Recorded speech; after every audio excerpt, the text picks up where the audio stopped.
Ang sinabi ng simbahan ngayon at ang sinabi ng Biblia noon.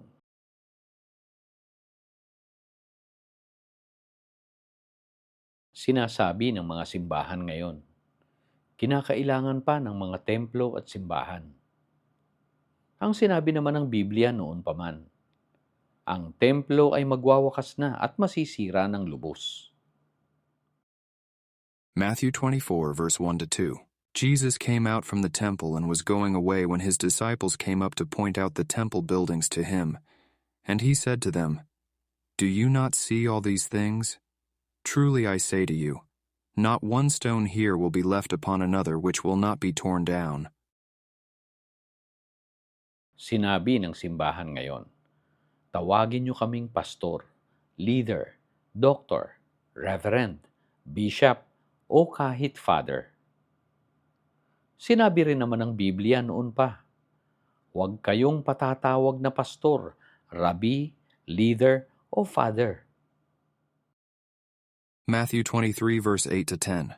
But do not be called rabbi, for one is your teacher and you are all brothers. Do not call anyone on earth your father, for one is your Father, he who is in heaven. Do not be called leaders, for one is your leader, that is Christ. Sinabi ng mga simbahan ngayon, kailangan pa ng mga ministro, pastor at pari ngayon. Sinabi nga nila noon, kaming mga apostol ay kahuli-hulihan na sa lahat. 1 Corinthians 4, verse 9. For I think God has exhibited us apostles last of all, as men condemned to death, because we have become a spectacle to the world, both to angels and to men. Sinabi ng simbahan ngayon, tanggapin mo si Jesus bilang Panginoon at tagapagligtas upang ikaw ay maborn again. Sinabi ng Biblia noon pa man, hindi man nakilala si Jesus dahil sa kanyang ginawa, ang lahat ay naging born again na noon. Romans 5, verse 18 to 19. Consequently, just as one trespass resulted in condemnation for all people, so also one righteous act resulted in justification and life for all people. For just as through the disobedience of the one man the many were made sinners, so also through the obedience of the one man the many will be made righteous. 1 Corinthians 15, verse 45 to 46. So it is written, the first man Adam became a living being, the last Adam a life-giving spirit. The spiritual did not come first, but the natural, and after that the spiritual.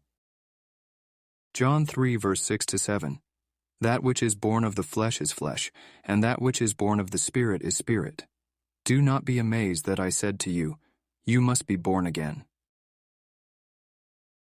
Sinabi ng simbahan ngayon, may kapangyarihan pa ang Satanas at demonyo ngayon, sapagkat paparating pa lang ang kaharian ng Panginoon.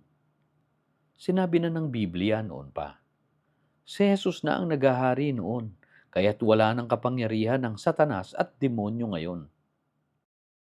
Matthew 12, verse 28. But if I cast out demons by the Spirit of God, then the kingdom of God has come upon you.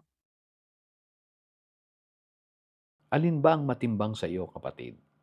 Ang sinabi ng simbahan ngayon o ang sinabi ni Jesus noon na nasa Biblia?